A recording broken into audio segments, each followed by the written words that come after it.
The Buddha teaches that everything is impermanent and always changing, and because of this, even the you that you think is you doesn't even belong to you. Living a Buddhist life is about trying to develop self-awareness, taking responsibility for your own thoughts and actions, and realizing that you are responsible for what happens in your life.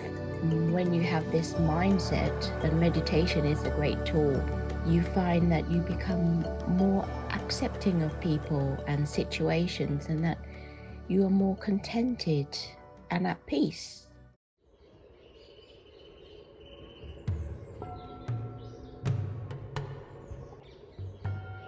This is the Wat Putapatipa, a Buddhist Thai temple in Wimbledon and home to several monks. It is the first Thai temple to be built in the UK and is affiliated to the Royal Thai Embassy in London. 46-year-old Batsagon has been living the monastic life for 32 years and has spent 6 of those years here at the Wimbledon temple. I'm here working as a Dharma tutor monk or the Minister of Religion.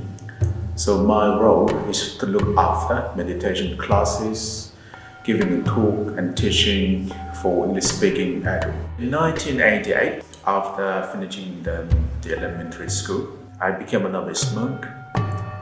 I think at that time there was one of our senior members in the family who died, and it is a part of the Thai culture that there should be ordination ceremony in order to dedicate to that deceased and to that person. And I was one of the 3 boys who were chosen to be ordained in order to dedicate to him. We had to stay at the monastery for training for 2 weeks to learn the Pali chanting, because the chantings will be used at a funeral and when we are invited to do the blessing service, so we have to recite the Pali chant.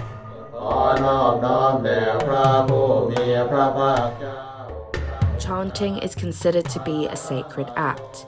It involves repeatedly speaking certain sayings, which are known as mantras. These sayings often contain the teachings of the Buddha, and there are different mantras for separate occasions and purposes. For funeral service, we use Abhidhamma, just to remind the audience that life is uncertain.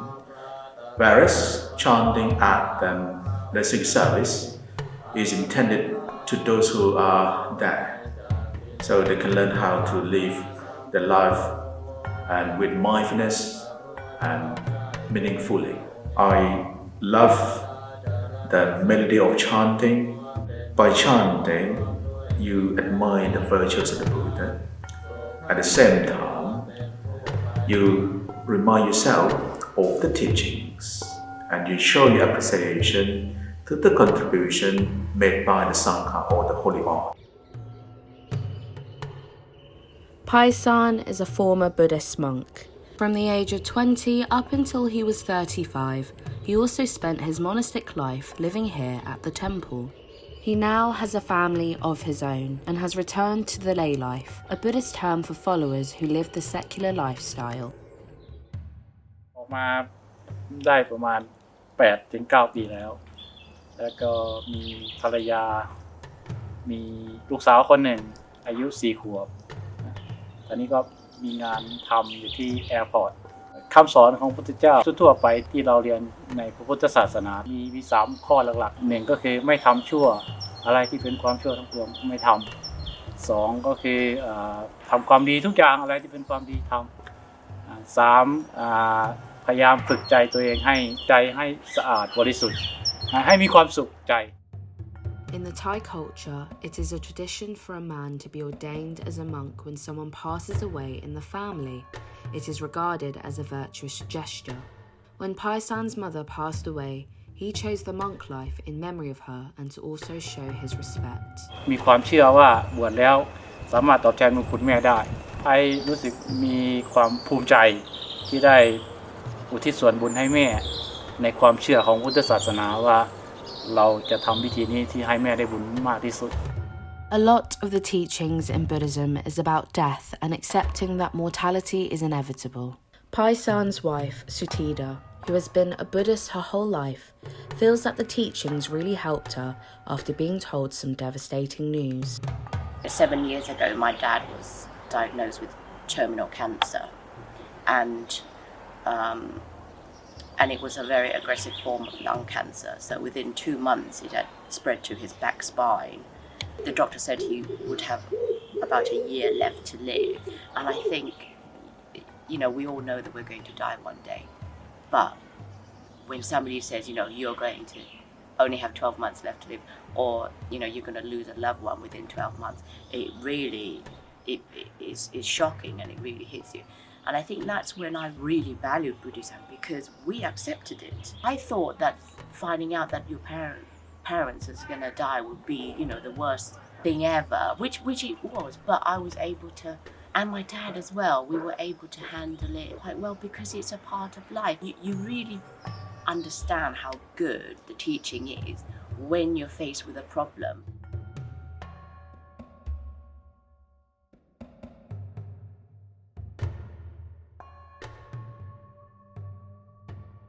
The Buddhist teachings of the Four Noble Truths foregrounds the concept that suffering exists. In Buddhism, the idea of suffering is not intended to portray a negative view of the world, but rather a perspective that deals with the world as it is, and to be able to accept and manage during times of struggle. I have friends who aren't Buddhist, and when they lose a loved one, they really go through this depression, and some need to have medical help for them to get through it. But with Buddhism, it's about looking inside yourself and sort of being mindful about your feelings and accepting it. It's not about running away from anything. It's actually realizing how you're feeling, how things are affecting you, and being at peace with it.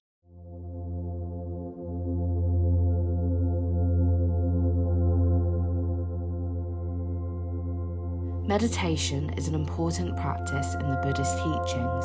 It is said that the Buddha himself attained enlightenment through this practice. It involves silently sitting down with your eyes closed and freeing the mind through breathing exercises. Although this sounds straightforward, another former monk from the Wimbledon temple, Sangtong, believes there's more to meditation than meets the eye. I think positivity, that one thing I can describe meditation. At the beginning, I said it's difficult because sometimes our mind that work against, and we sitting and we close our eye, but it doesn't mean that when we close our eye, we couldn't see anything. We see, something, some thought coming around, what we like, what we dislike from our past experience. Even we project our mind to the future. So this makes us tired as well, and difficult, and mentally and pain. On Christmas Eve 2012, Sangtong was involved in a car accident where 3 monks he knew very well sadly lost their lives. Sangtong luckily survived but suffered from many severe injuries. He believes that his knowledge and beliefs of the Buddhist teachings helped him overcome this tragic incident and enabled him to positively move forward with his life. Because of the knowledge, the wisdom, that I gained, from my practice, I can overcome all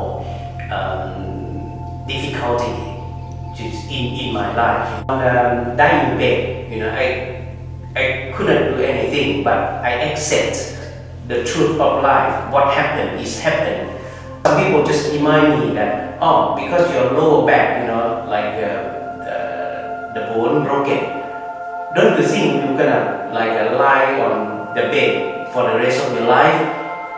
You see, people ask me, but I never thought of that because I still positive. One day I'm gonna walk again, and it proved now I'm gonna walk again without any crutches. The thing that I normally do now is mindfulness of death, because we getting older and older, and we accept that one day we gonna die. So I'm mindful of death. So this is helped me a lot, that just do not worry about the past because it's gone. So for me, I do not let myself, be controlled by the past experiences because it's gone, cannot help. In Buddhism, we learn suffering to end suffering.